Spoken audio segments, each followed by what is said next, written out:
안녕하세요. TV 홈닥터 더 나은 클리닉 아나운서 박혜진입니다. 우리 몸의 건강 상태를 확인해 볼 수 있는 방법이 여러 가지가 있는데 그 가운데 특별히 입을 통해서 체크해 볼 수가 있습니다. 우리 몸의 면역력이 떨어져 있을 때 입에 그 어떤 신호가 오거든요. 그래서 혹시 지금 이 TV를 보고 계신 분 중에 입 안에 혹은 입술 주변에 어떤 증상이 있다면 바로 우리 몸에서 보내는 적신호일 수가 있습니다. 이 이야기는 지금 당장 편안하게 얼른 쉬시라는 뜻이고요. 건강한 음식을 조금 더 챙겨 드시라는 그런 의미입니다. 또 하나 있죠. 네, TV 홈닥터 더 나은 클리닉 통해서 건강한 정보 함께 하시라는 뜻이기도 합니다. 자, 오늘 함께 해주실 분들 소개해드리겠습니다. 먼저 서요원 아나운서. 네, 안녕하세요. 서유원입니다. 뭐니 해도 건강이 최고인데요. 오늘도 건강해진 방법과 함께 하도록 하겠습니다. 네. 그리고 오늘 건강 정보 전해주실 선생님 소개해드립니다. 장성현 치과 전문의 모셨습니다. 안녕하세요. 치과의사 장성현입니다. 천고마비의 계절 가을인데요. 가을하면 먹을거리를 빼놓을 수 없는 계절입니다. 이 가을 먹거리를 더 맛있게 드실 수 있도록 노력해보는 시간이 되도록 해보겠습니다. 네. 뭐 입술 주변에 염증이 생기기도 하고 저처럼 그 혀 안에 혓바늘이 돋기도 하고 뭔가 좀 음식을 먹을 때 까칠까칠한 느낌도 나고 뭐 여러 가지 증상이 있을 텐데 특별히 이렇게 계절이 바뀌는 시기에는 조금 더 건강에 신경을 써주시면 좋을 것 같습니다. 자, 그럼 TV 홈닥터 더 나은 클리닉 오늘 본격적으로 시작해 보겠습니다.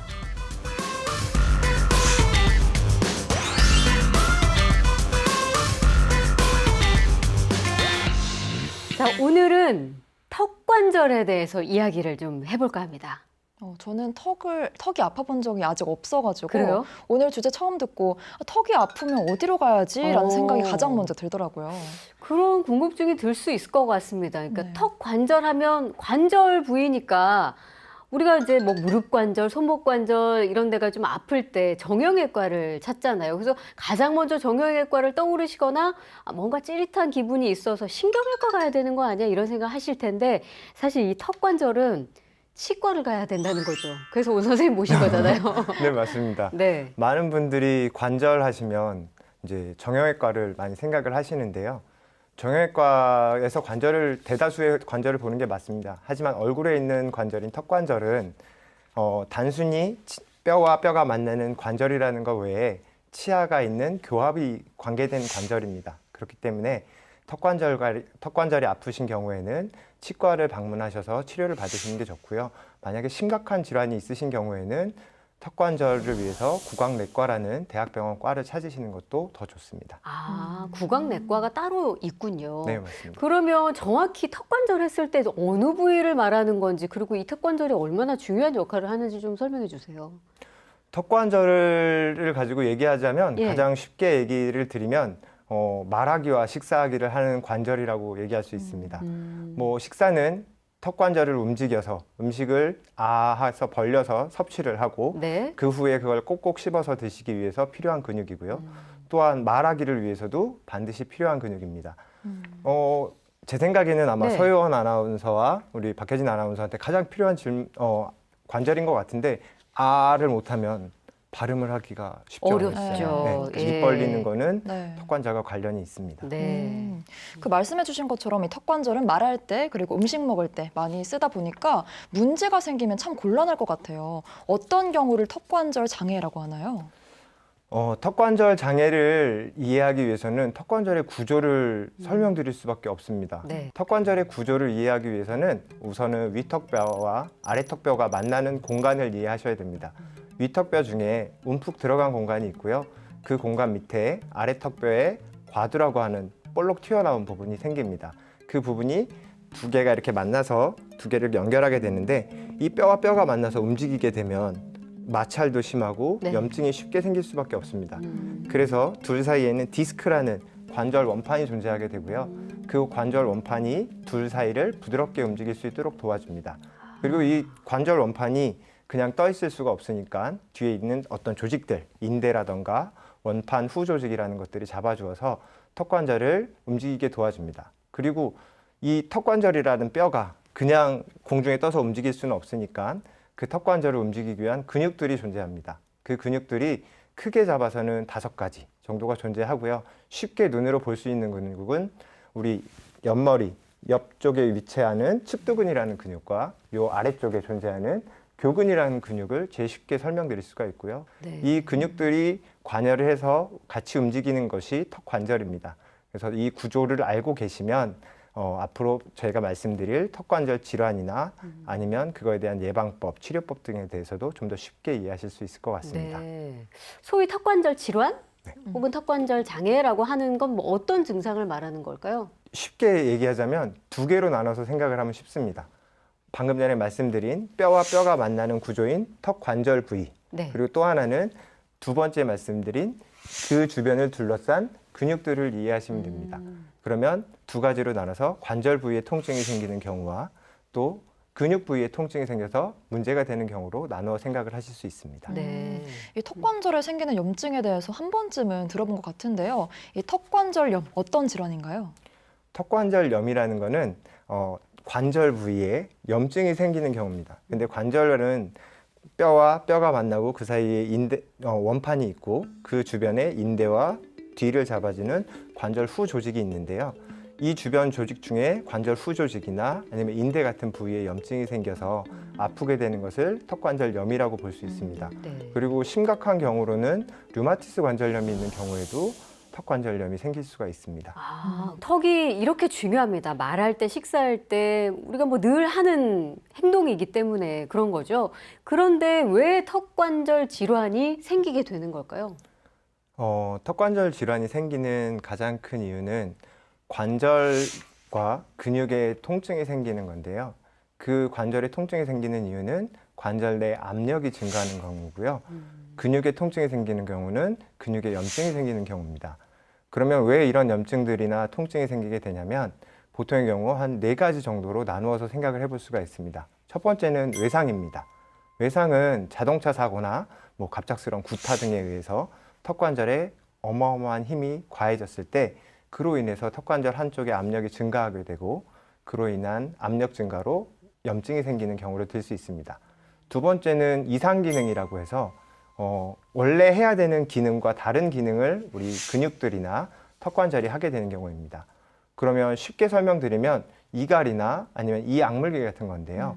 이갈이는 왜 이상 기능이냐면 원래 우리 이는 위에서 아래로 이렇게 씹는 것이 정상입니다. 근데 이갈이는 이를 측방으로 많이 가는 거예요. 네. 그렇게 되면 치아가 받지 말아야 될 힘들도 받고 근육은 계속 물린 상태에서 힘을 줘야 되기 때문에 근육이 수축력이 너무 증가해서 긴장 상태가 지속이 되게 됩니다. 네. 이런 상태로 지속적인 힘을 받게 되면 이상 기능으로 인해서 근육이나 그런 부위의 압력 증가 그리고 피로도 증가로 인해서 염증이 생길 수가 있습니다. 세 번째는 교합도 될 수 있는데요. 교합은 치과 치료를 받고 갑작스레 복철물이 높아지거나 아니면 어금니 부위들을 한꺼번에 많이 상실하게 된 경우 그런 경우라면 교합이 변하면서 턱관절에 장애가 생길 수가 있습니다. 네 번째는 지속적인 목 어깨 통증이 지속된 경우입니다. 이런 경우라면 어깨 통증이나 목 통증이 지속된 경우에 이걸 해결해 주지 않을 때 이로 인한 연관통으로 턱관절이 아플 수가 있게 되고요. 그로 인해서 이제 병원을 방문하시게 되는 경우들이 생깁니다. 그래서 이 4가지 경우로 크게 나누어서 턱관절의 원인을 생각해 볼 수 있습니다. 네. 아, 이렇게 하면 이런 습관들은 턱관절에 정말 안 좋습니다. 할 만한 게 있을까요? 네, 있습니다. 가장 쉬운 예로는 턱을 괴는 습관들입니다. 한쪽으로 이렇게 괴는 거요. 네. 예. 한쪽으로 괴면 그 한쪽 방향에 턱관절 압력이 증가하게 됩니다. 그러면 그 압력 증가로 인해서 그 부위가 안 좋아지는데 보통 턱을 괴시면 잠깐 갰다가 또 잠깐 갰다가 이러지 않으시잖아요. 계속 괴고 있죠. 멍하니 괴고 있으시거나 네. 아니면 한동안 괴고 있으시기 때문에 압력 증가로 인한 턱관절의 손상이 오게 되고요. 그게 습관인 사람들은 그게 계속적으로 쌓이면서 그 부위가 안 좋아질 수 있습니다. 네. 또한 앞으로 엎드려 주무시는 분들 마찬가지겠죠. 이렇게 하고 엎드리는 네. 자세요? 그런 분들도 있고 예. 아니면 턱을 괴고 엎드리시는 분들도 이런 식으로? 네. 오. 그런 부분들도 있으시고 그다음에 이제 거북목 같은 경우도 살짝은 그런 영향을 줄 수가 있고요. 네. 이 만병의 원인으로 꼽히는 게 바로 스트레스인데요. 혹시 스트레스도 턱관절 질환의 원인이 될 수 있을까요? 네, 될 수 있습니다. 네. 스트레스를 받게 되면 보통은 저희 몸에서 교감신경이라는 것이 활성화가 됩니다. 교감신경이 활성화되는 상태는 우리 몸이 어떤 위험 상태라고 느끼는 상태고 그렇게 되면 심장은 빨리 뛰고 근육은 막 수축을 하게 됩니다. 그 수축된 근육으로 인해서 우리 턱 근육이 꽉 물고 있겠죠. 그렇게 되면 그 턱 근육의 피로도가 증가하고 이로 인해서 턱관절 통증이 생길 수가 있습니다. 그러면 이 턱관절 질환이 생기면 어떤 증상들이 나타나나요? 턱관절 증상은 크게 세 가지 정도로 생각해 보실 수가 있어요. 하나는 턱관절 부위에, 요 직접적인 부위에 통증이 생기는 경우. 두 번째는 이제 소리가 나는 경우가 있습니다. 아, 입을 벌릴 때마다 왜 딱딱 소리 나는 그런 거 네, 말씀하시는 맞습니다. 거예요? 턱관절에서 입을 벌릴 때 딱딱 소리가 나거나 아니면 세 번째로는 이제 입을 벌리기 어려운 경우들이 생기세요. 아파서. 네. 네. 입을 벌리기 어려운 경우들이 생기는데 이 세 가지 경우로 나누어서 턱관절은 크게 증상을 얘기해 볼 수 있습니다. 네. 아, 그러면 이제 혹시 사실 이 턱에서 소리 난다는 분들은 사실 꽤 많거든요. 네. 그러면 이거 좀 안 좋은 사인으로 알고 바로 병원을 찾아야 되는 정도의 수준인가요?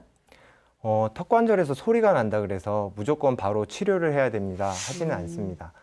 보통의 경우에서 추천드리는 거는 턱관절에서 소리가 나되 그게 통증을 유발하지 않는다고 하면 괜찮습니다 라고 보통 얘기합니다. 근데 만약에 그건 소리의 양상에 따라 좀 다르긴 한데요. 아, 소리가 조금씩 다른가 보죠? 네, 맞습니다. 바스락거리는 소리가 나시는 분도 있고요. 아니면 탁 소리가 나시는데 한 번 나는 사람도 있고 네. 두 번 나는 사람도 있습니다. 그런 소리의 양상에 따라서 이거는 치료를 바로 요하는 경우도 있고 혹은 요거는 좀 더 있다가 아니면 통증이 생기면 치료를 하셔도 되는데 보통의 경우 바스락거리는 소리가 나는 경우는 이제 턱관절 염이 생겨서 그 주변이 약간의 장애를 일으키는 경우여서 이건 소리가 난다면 치료를 좀 받으시는 게 좋고요. 네. 탁이나 탁탁 소리가 입을 다물 때 혹은 벌릴 때 나신다고 하면 요거는 좀 지켜보셔도 되는데 만약에 동통까지 같이 동반이 된다고 하면 그때는 꼭 치료를 받는 것이 좋습니다. 네. 근데 또 궁금해지는 게 그러면 왜 통증도 없는데 턱에서 무슨 문제가 있는지 왜 소리가 날까요? 소리가 나는 이유를 설명드리려면 아까 네. 턱관절의 구조를 조금 다시 한번 되짚어 볼 필요가 있는데 우리가 입을 벌리는 과정은 크게 그냥 단순하게 하는 게 아니라 1단계와 2단계로 나뉩니다. 1단계에서는 이 관절 자체가 살짝 회전을 하는 정도로 끝나고요. 네. 2단계에서는 이 관절이 아래 턱뼈가 앞으로 쑥 나오면서 벌어지게 됩니다. 그래서 쉽게 아시는 방법은 귓구멍 바로 앞에 살짝 대보시고 하시다 보면 그냥 가만히 벌어지고 있는 과정이 있고 더 벌리려고 하면 뭔가 뭉툭한 것이 앞으로 쑥 올라올 때가 있어요. 그러네요. 네, 빠져나가는 느낌이 드실 거예요. 요거는 이제 처음에는 회전이 일어나고 그 다음에 활주라고 하는 2단계 운동을 통해서 우리 입이 벌어지는 것을 확인하는 건데요. 보통의 경우 1단계에서는 소리가 나지 않습니다. 회전하는 과정 중에는. 근데 2단계 활주라는 과정을 통할 때는 이 뼈가 관절 위에 얹혀져서 관절 원판 위에 얹혀져서 앞으로 이동을 해야 됩니다. 그 이동 과정 중에 관절 원판에 정확한 때에 탁 올라가면 소리가 안 나고 부드럽게 열리는데 그 관절 원판에 올라가거나 내려올 때 어떤 장애가 있어서 그 원판에 올라가는 속도가 엉키게 되면 네. 탁 소리가 나면서 올라가고 또 다시 내려올 때 탁 소리가 나면서 내려오게 됩니다. 그로 인해서 소리가 발생을 하게 되고 한 번 발생하시는 분은 올라갈 때만 두 번 발생하시는 분은 올라갈 때 그리고 내려올 때 두 번 발생을 하게 그런 되는 겁니다. 차이였군요. 그 턱관절에 문제가 있는 분들 중에서 이 턱이 아니라 뭐 치아가 아프다, 목이 아프다 이렇게 표현하는 분들이 있다고 하더라고요. 네. 네, 맞습니다. 그거는 조금 더 어려운 얘기인데요. 목이 아프신 분들이나 혹은 치아가 아프신 분들 중에 특정 부위의 치아가 아프신 분들이 생겨요. 그거는 이제 연관통이라고 하는 조금 어려운 개념이 들어갑니다. 보통 목과 어깨의 통증은 우리 뇌로 들어갈 때 신호가 중간에서 한번 같이 올라가게 되는 코스가 있습니다. 네. 그 부분에서 턱관절 부위의 신호와 같이 올라가게 돼요.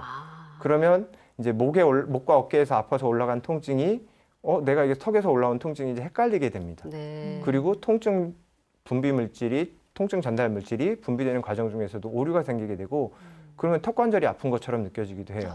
그래서 아까 지속적인 목이나 어깨의 통증을 놔두시는 건 좋지 않습니다. 라고 말씀드린 것도 그 이유 때문이에요. 아래 앞니를 아파하시거나 아니면 위에 쪽 어금니들을 아파하시는 경우에는 치과적으로 아무 이상이 없는데 아파하시는 분들이 있어요. 그런 경우라면 씹는 근육인 교근을 의심할 수도 있고요. 아니면 전혀 보이지 않지만 존재하는 아기복근이라는 또 다른 근육을 의심해서 무슨 복근요? 아기복근. 아기. 네. 예. 그래서 그 아기복근을 잘 단련하면 아기도 복근이 생긴다고 누가 지금 아재 개그 하신 거예요? 그런 개그가 있긴 하더라고요. 아, 그런가요? 예, 그런 개그도 있긴 한데 네. 어쨌든 그런 이제 근육들이 이제 무리하게 안 좋아지게 되면 네. 그런 통증을 느끼실 수도 있습니다. 그렇군요. 턱관절 질환을 확인해 볼 수 있는 어떤 자가 진단법 같은 게 있을까요? 자가진단법은 있습니다. 네. 아까 말씀드린 대로 증상은 크게 세 가지니까 이 턱관절 부위를 눌러봐서 내가 아픈지 한번 체크해 볼 수 있고요. 네. 두 번째 소리가 나는데 네. 통증이 있는지 그 소리가 어떤 소리인지 그다음에 세 번째는 입을 벌리거나 담을 때 혹시 어떤 안 좋은 느낌이라던가 불편감이 있으신지 그런 정도로 우리가 자가진단을 해볼 수가 있습니다. 하지만 자가진단은 말 그대로 자가진단이고요. 네. 내가 의심이 된다고 하면 이걸로 나아야지 하는 게 아니라 꼭 치과를 방문하셔서 한 번 더 확인하시고 넘어가시는 걸 추천드립니다. 그러면 턱관절 질환의 치료법에는 어떤 것들이 있을까요? 턱관절 질환의 치료법은 이제 어떤 부위에 어떤 통증이냐가 이제 치료법을 달리하는 경우인데요. 관절 자체에 통증이 생긴 경우라면 보통의 경우는 스플린트라는 치료를 많이 하게 됩니다. 스플린트는 아까 이제 관절에 통증이 생기고 통증이 생기는 원인은 압력이 증가해서 그 부위가 안 좋아지기 때문이라고 말씀을 드렸는데요. 네. 스플린트를 장착해서 이제 평상시에 턱관절에 들어가는 통증 자체를 좀 줄이는 장치를 입안에 끼는 거죠. 마우스피스 같은 거를. 아. 네, 그걸로 해서 이제 그 부위의 자연적인 치유를 돕는 게 관절 부위 통증에 대한 치료에 가장 많이 쓰이는 방법이고요. 그리고 이제 근육의 통증이 있는 경우에는 쉽게 하는 것이 이제 찜질 아니면 물리치료, 이제 뭐 전기자극 치료 이런 것들을 들 수가 있고요. 찜질은 온찜질. 온찜질이겠죠. 네. 예. 온찜질을 하게 되고요. 그 다음에는 이제 마사지나 그런 치료를 받기도 합니다. 그런 치료를 하실 수가 있고, 그다음에 이 치료법들과 꼭 병행해서 모든 뭐 관절이 아프시던 아니면 근육이 아프시던 꼭 말씀드리는 것은 음식물의 조절입니다. 음식물의 조절은 왜 필요하냐면 우리가 턱 관련 질환에서 무조건 턱 관련이라는 얘기니까 턱을 쓰잖아요. 그럼 턱을 쓰는 동안에는 이제 관절 내 압은 증가할 수 있고 근육은 계속 수축하는 상태입니다. 그러면 쓰면서 나아야 되기 때문에 가능하면 적게 힘을 쓰게끔 유도를 하는 것이 중요합니다. 네. 그러면 딱딱하고 질긴 음식보다는 부드러운 음식이 훨씬 더 좋겠죠. 네. 그래서 네. 딱딱한 음식, 질긴 음식을 피해 주세요라고 하는데 딱딱하고 질긴 음식들은 보통 오징어, 뭐 땅콩 뭐 이런 네. 것도 있겠지만 네. 껌도 있고요. 뭐 아. 고기도 있고요. 네. 우리가 좋아하는 야채 중에 뭐 김치 뭐 이런 것들은 다 이제 힘을 많이 요하는 것들이거든요. 그래서 그런 것들에 대한 주의 그리고 부드러운 음식 위주로 섭취를 좀 해주세요라고 부탁을 드립니다. 네. 평상시에 이를 너무 악물고 있다. 근데 그런 걸 어떻게 예방을 할 수 있겠어요, 그러면? 일을 가는 것도 마찬가지고 자면서 하시는 분들도 맞습니다. 많으시니까. 그래서 그런 부분은 실제로 해결하기가 굉장히 어려운 부분이에요. 이갈이 치료를 받더라도 이게 영구적으로 이갈이가 안 되냐? 사실 그런 치료는 아직은 없는 것 같고요. 네. 이갈이 장치를 쓰는 방법도 도움이 되고 이제 평상시에 자꾸 의식을 하시려고 해야 돼요. 내가 혹시 이를 악물고 있지 않나? 그 상태를 자기 스스로 자꾸 점검을 해야 됩니다. 저도 좀 하는 편인데 네. 내가 혹시 이를 악물고 있지 않나를 생각을 해보시려고 자꾸 이게 꽉 물었는지 네. 떼었는지를 생각을 하시고요. 만약에 내가 약간 문 것 같아. 그러면 N 발음을 하시는 거를 좀 추천을 드려요. N이요? 네. 네. N 하면은 우리 이그들이 살짝 떨어져 있습니다. 아. 네. 그 상태를 유지하시는 게 이 악물기를 피하고 내가 평상시에 이 자세가 좋겠구나 하는 가장 좋은 부분인 것 같습니다. 네. 그래서 N 발음을 하시려고 좀 노력을 하시면 좀 좋을 것 같고요. 그거 외에는 아까 말씀드린 안 좋은 습관들, 뭐 턱을 갠다거나 뭐 한쪽 방향으로 너무 치우쳐 있는다거나 그런 습관들을 좀 버리고 자세를 바로잡으려고 하시는 것들. 네. 네, 특히 이제 뭐 이렇게 막 꾸부정한 자세들은 아무래도 안 좋겠죠. 그리고 이제 몸을 최대한 이완하는 그런 스트레칭 같은 것도 도움이 될 것 같고요. 아, 매우 좋습니다. 네, 그리고 집에서라도 정말 이게 잠깐의 통증이 있을 때 아까 온찜질이 효과가 있다고 하니까 온찜질을 해주시거나 뭐 근육 부위를 조금 마사지를 해주신다거나 하면 당장의 어떤 어려움은 좀 해소가 될 수 있지 않을까 싶습니다. 네. 자, TV 홈닥터 더 나은 클리닉 오늘 턱 관절에 대해서 알아보고 있는데요. 뭐 저희가 나눈 거 말고도 궁금증이 많으실 겁니다. 그 부분은 우리 서유원 아나운서가 해결해 줄 거죠? 네, 궁금하지만 물어볼 곳이 없어서 속으로만 끙끙 앓았던 그 질문들 오늘 해결해 드리겠습니다. 현대인들이라면 누구나 거북목 걱정 많이들 하잖아요. 그렇죠. 이 거북목도 혹시 원인이 될 수 있을까요? 네, 충분히 될 수 있습니다. 아, 우리가 네. 거북목 자세를 취하려면 이렇게 약간 앞으로 기울이고 턱 이제 목은 목을 앞으로 빼게 빠져야 되죠. 네, 목을 네. 빠져야 되는데 네. 이 상태는 뒤쪽 근육은 늘어나 있는 상태지만 앞쪽 근육들은 다 수축이 되는 상태예요. 네. 뭐 거북목과 비슷하게 말린 어깨라고 해서 이렇게 어깨가 이렇게 말려 있는, 저도 약간 말린 어깨거든요. 그 말린 어깨를 가지신 분들도 자꾸 뒤로 이렇게 펴져서 그렇죠. 이완을 해줘야지만 우리 근육들이 너무 수축되는 상태가 안 이루어져요. 근데 거북목이나 말린 어깨 같은 경우에는 특정 근육들이 자꾸 이완이 된 상태인데 이게 턱하고 관련이 있는 연관통이 생길 수 있는 근육들이에요. 그러다 보니까 이제 턱관절 질환의 원인이 되고 또 역시 연관이 되어 있다고 할 수 있습니다. 다음 질문은 우리 작가님께서 꼭 물어봐 달라고 부탁을 하셨는데요. 아, 상담 바로 들어온 거예요? 평소에 턱에서 소리가 자주 나시고요. 그리고 음식 씹을 때 광대뼈 부분이 좀 찌릿찌릿하시대요. 광대뼈가 아파요? 네, 이런 경우에는 턱관절 질환 의심해 봐야 될까요? 지금 떨리는 마음으로 저기서 지금 이거는 되게 들어보고 어렵네요. 네네. 왜냐면 이제 턱관절에서 소리가 나신다 하면 관절에서 소리가 나니까 턱관절을 의심을 할 수 있는데 광대다 하면은 조금 애매한 것 같습니다. 많이 웃으셔서 그런 거 아니에요? 우리가 많이 그쵸? 웃을 때 광대에 이렇게 힘을 주기 때문에 광대가 아프셨던 게 아닌가. 아니, 우리 네, 작가님 좀 잘 그것도 의심해 봐야 될 것 웃으시더라고요. 같습니다. 네. 그래서 만약에 저라면 일단은 입안 검사를 먼저 해볼 것 같아요. 그래서 찌릿한 통증을 느끼시는 원인이 혹시 치아에 있지는 않나 먼저 검사를 한 후에 턱관절 부위나 아니면 주변 근육들의 검사를 다시 해보는 것이 더 맞는 순서일 것 같습니다. 네. 찌릿한 통증은 약간 날카로운 통증이어서 오. 턱관절에서 발생하는 이제 그런 통증과는 약간 양상이 다를 수 있다고 생각이 들거든요. 그래서 무섭더라도 치과를 방문을 먼저 하시는 것을 추천드리겠습니다. 네. 자, 궁금한 점들, 이 턱관절 관련해서 궁금한 점들 Q&A 시간에 해결해봤습니다. 고맙습니다. 네, 다음 시간도 많은 기대 부탁드리겠습니다. 네.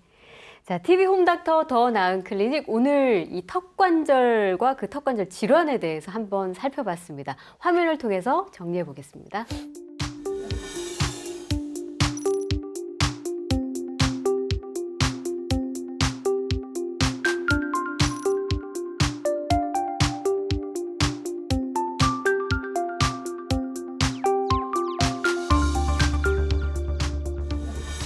네. 턱관절에 대해서 굉장히 많은 사실을 알게 됐는데 우리 서유원 아나운서는 처음 시작할 때만 해도 네. 그런 통증은 한 번도 없었기 때문에 별로 관심을 안 두셨을 텐데 네, 네. 오늘 방송 함께 하고 나서 어떠셨나요? 저는 턱 건강이 이게 문제가 될 거라고 생각조차 못했었거든요. 근데 네. 확실히 이번 방송 통해서 이게 엄청난 관리가 필요한 거라는 걸 네. 알게 됐습니다. 네. 우리 선생님께서도 마지막으로 시청자 여러분들께 한 말씀 해주실까요? 네. 오늘 잠깐 동안 저와 함께 턱관절에 대해서 얘기를 해보았는데요. 이 턱관절이란 부위는 쉽게 지나치기 쉬운 부분이지만 우리가 먹고 말하고 뭔가를 하는 데 있어서 굉장히 중요한 부분입니다. 그래서 항상 내가 어떤 습관을, 안 좋은 습관을 가지고 있는지 체크해 보시고 건강한 턱관절을 유지하기 위해서 노력해 주셨으면 좋겠고요. 이제 차가운 겨울이 오면 찬바람이 불면서 근육들이 놀래서 네. 또 턱관절이 아픈 경우들이 생깁니다. 이제 그걸 예방하기 위해서는 좀 따뜻하게 얼굴을 감싸주시고 다니시면 더 좋으니까요. 이 점도 참고해 주셨으면 좋겠습니다. 네. 감싸주신다고 턱을 괴고 있으면 안 됩니다. 네, 정말 말을 할 때 그리고 식사를 할 때 제일 중요한 부분이 바로 이 턱인데요. 우리가 모든 분들이 말씀하셨지만 턱 관절에 대해서는 굉장히 소홀하셨을 겁니다. 그런 분들에게 오늘 저희 방송이 유익하셨기를 기대하겠습니다. 저희는 다음 주에 다시 찾아오겠습니다. 고맙습니다.